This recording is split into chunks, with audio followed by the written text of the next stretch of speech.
And we're back with episode 28 of Dog Football Weekly. It's your host, Reed, with the co host, Russ. And today, Russ, not really a whole lot going on in the college football world, but some interesting topics came out last week. Obviously, we were unable to film since you were out of town.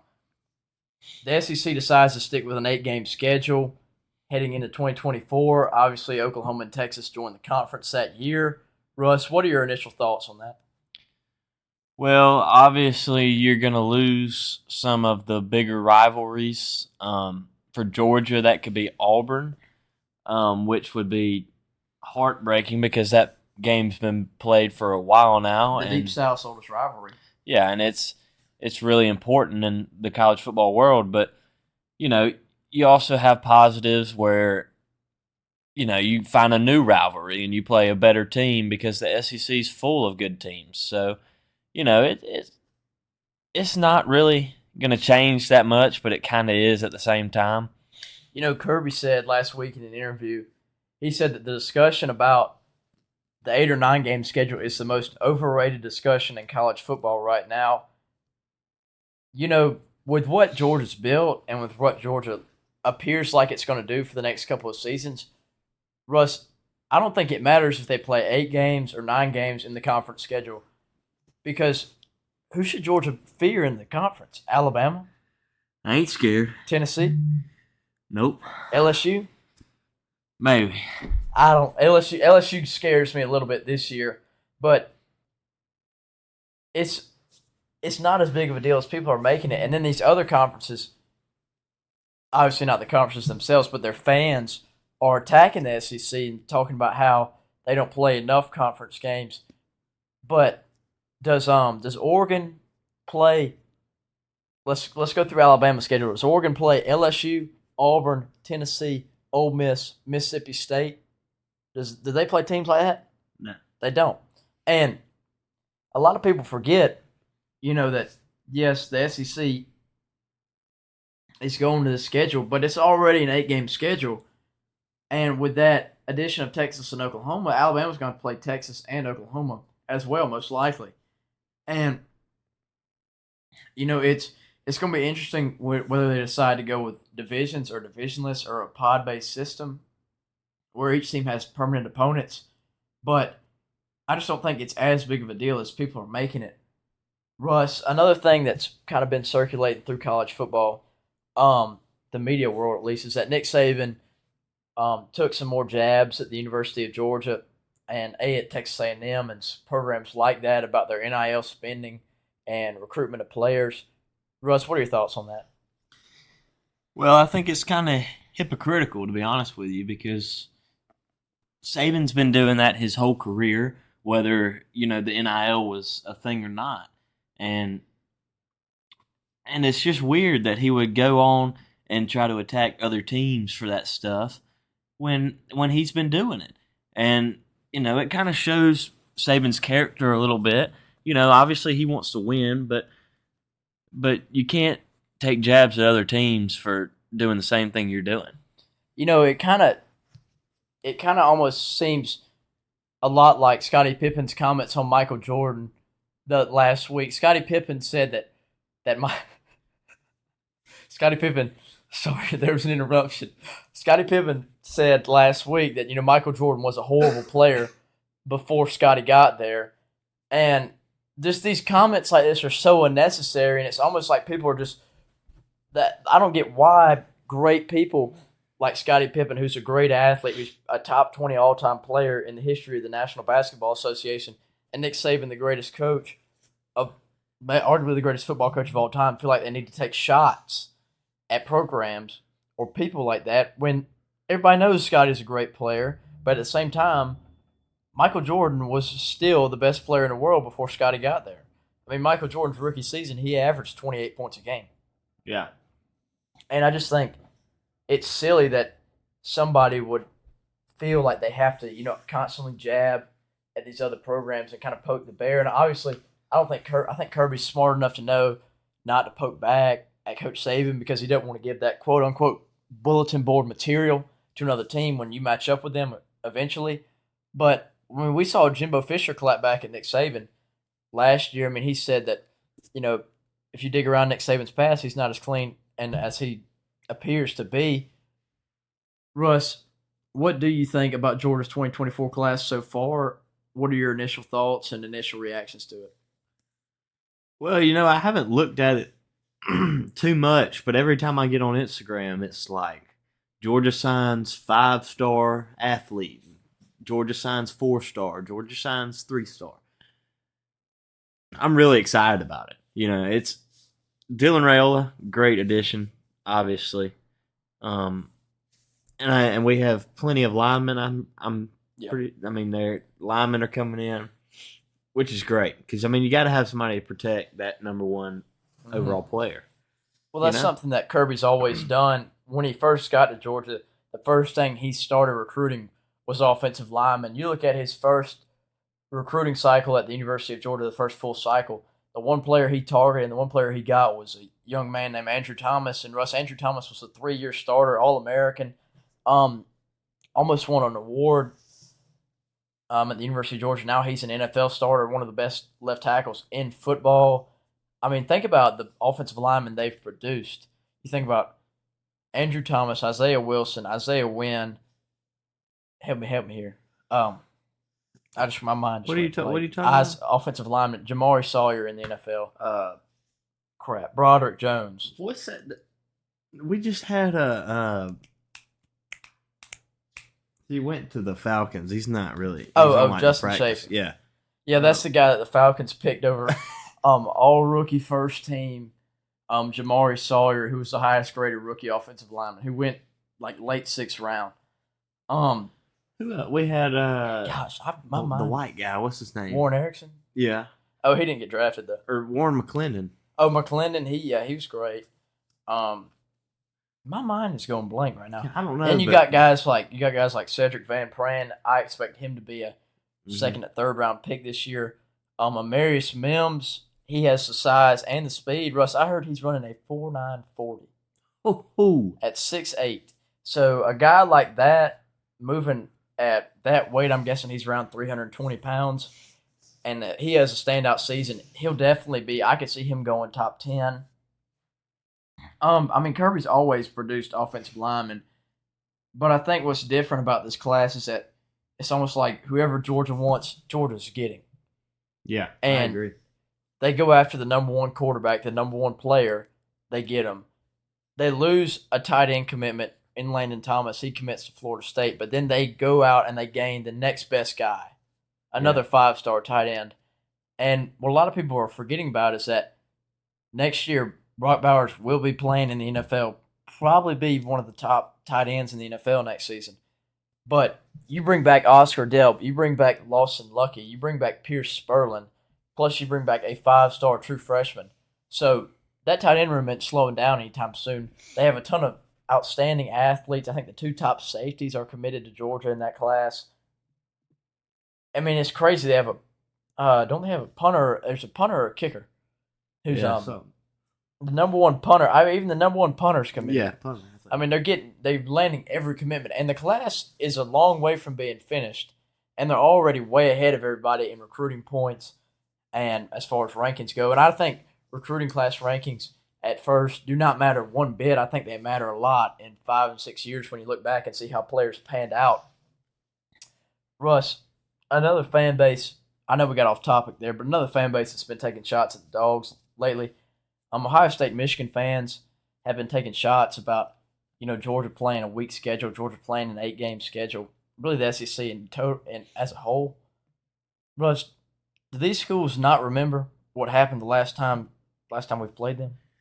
I don't think they do, and it's not Georgia's fault that they're playing this easy schedule, or easy as we say. A team might challenge us. You never know, because they're being downplayed like Georgia's gonna run through them. So that none of these teams have anything to lose. They're gonna come out there and play their hardest and do their best to beat us. It probably won't happen, but it's still gonna be good competition. I think Georgia goes 12-0 regardless of who you put in front of them in college football. You can add Alabama to the schedule. You can add LSU to the schedule. I think Georgia wins both those games. Tennessee is probably the biggest question mark on the schedule for me. I don't know how good they're going to be. Ole Miss, always puts up a good team, never really a great team, not a team that I think can truly challenge Georgia. But there's no telling what can happen in season. Kentucky might have an outstanding year. Florida could bounce back, although I doubt it. Vanderbilt, they won't be an issue. But it's not Georgia's fault that a lot of these teams are kind of on the down, or they're down right now. Because let's look back. I mean, in a couple years from now, I expect Florida to have a really good team, a title contending team. Tennessee, Josh Heupel's a great coach. They're going to be title contenders.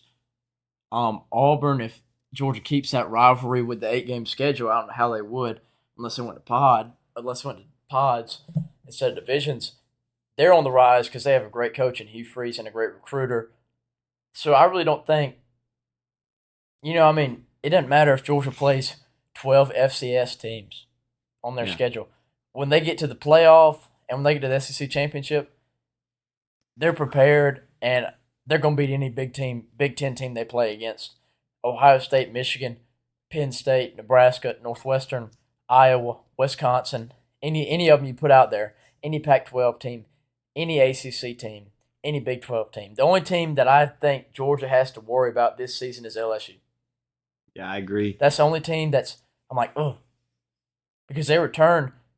Let's not forget, Brian Kelly comes into a roster that was just depleted on talent. There were no guys there. They had like 25 scholarship guys there. And he made that roster. They were 10-2.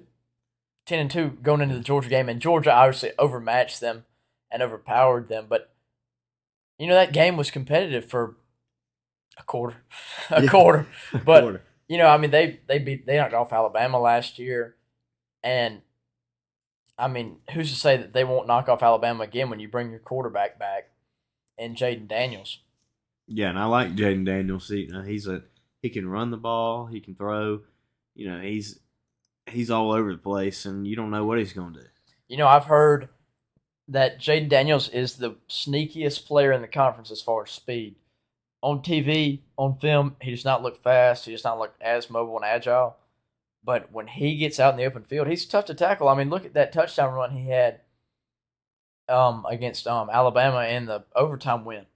Yeah. He had it was a 25-yard touchdown run in overtime, and then they converted the 2-point, obviously. But I definitely think LSU is going to be a challenge if Georgia matches up with them. They may not even play them because they still have to go to Tuscaloosa and take down the Tide. And the Tide are still, I'd say, the kings and the favorites of the West. But looking into the coming years and looking back on Georgia, or looking ahead at 2023 schedule, Georgia can't help that Oklahoma is joining the conference the following year. Yeah. And nobody wants to open up with a tough conference game. Yeah. So, you had something to say? No, well, enough with the rambling, about just, whatever. Little off college football and, on to the NBA Finals. Well, what do you think about the NBA Finals so far, Reed? I watched Game 1 on Thursday night, and immediately watching the Game 1, I was like, the Heat are getting swept. I thought there's no way Miami wins a basketball game in this series because Denver has one of the greatest offenses of all time, and Nikola Jokic is the best player in the world, and Jamal Murray is is it safe to say they're the best duo in the NBA? Well, if they're not, they're top 5. They're great.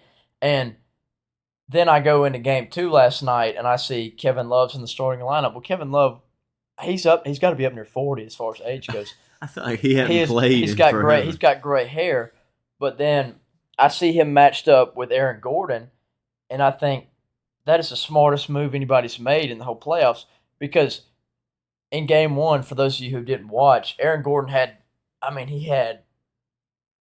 15 points in the first quarter. They just gave him the ball and he attacked the rim because they didn't have anybody who's a natural matchup on the floor. And Miami obviously hit no shots in that first game. Max Strus was 0 for 10. Gabe Vincent had a bad game. Jimmy, I don't think it was anything noteworthy. Bam Adebayo was the only player who had a really solid performance. And then I go into last night's game, and Strus hits 4 threes to start the game, and Miami gets out to a big lead early, and then Denver kind of starts getting back in the game, Next thing you know, Denver's up 15 points in the third quarter, but Miami doesn't give up, and Gabe Vincent goes off, and next thing you know, Miami's up 10, and then Denver kind of makes a late push, but it wasn't enough. And Russ, I saw something today that was really interesting. The Denver Nuggets are 0-3 in the playoffs when Nikola Jokic scores 40 or more points. 0-3. And I think that's more of a coincidence. And he only had 4 assists last night. But I heard the Eric Spoelstra, the Heat coach, his interview today, he was talking about, so a reporter asked him if making him kind of one-dimensional as a scorer, which I think that was an idiotic question personally, because if the Nuggets hit the shots that Nikola Jokic gave, the passes that he gave, he would have had, I think he would end up with 15 assists. So say you give him half that, 5 of them. He has 9 assists on the night, and they win the game. Yeah. But, I thought it was an interesting stat. And their best run of the game came with him off the floor. Mm-hmm. Obviously, he's not – obviously he needs to be on the floor, but I just thought that was interesting. Yeah, well, I love Miami's team. Mm-hmm. I think, they never give up in a game, ever. Mm-hmm. They're playing to the end no matter what. And for me, I just love that about a team. And they're not as talented as Denver is. They're not. But the way they fight and the way they play together and pick each other up, that's something special that Denver doesn't have a lot of, in my opinion. And I think Jimmy Butler's a great player, and he kind of lets everybody do stuff around him, and when it's his time to do it, he does it. I think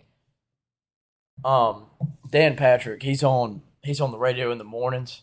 He was talking about it this morning. He said, Denver, and I saw it too. They came out last night like it was a regular season, like it was just any other night. Miami comes out there every single game with grit, with intensity, regardless of how much talent they have on the floor. They have so many guys on that team that are key contributors who are undrafted, who are who are not making a whole lot of money compared to what most guys in the NBA make.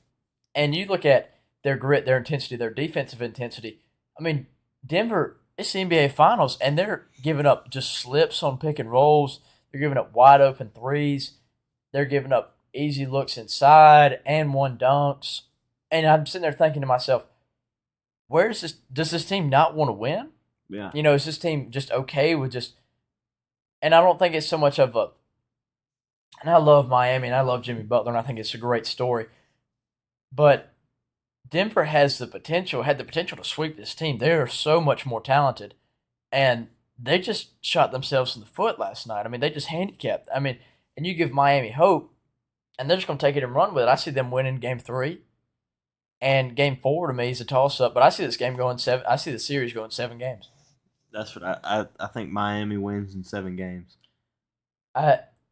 Everybody talks about the altitude in Denver. Nobody wins in Denver. Altitude. Miami came out there last night, and the score was a lot closer than the game was at the end. They were killing them at the end of the ball game. Yeah. And they got everything they wanted. Bam Adebayo, who had a kind of a average conference finals, kind of got made fun of in the conference finals. People were kind of saying, like, take him out.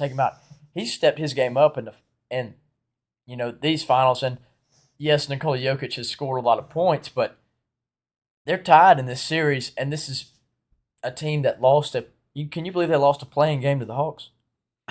Yeah. A team that Hawks beat is now in the NBA Finals tied in the series. You got anything else to say? I'm good. Well, we appreciate y'all listening. That's going to do it for today's episode, and we'll see y'all next week.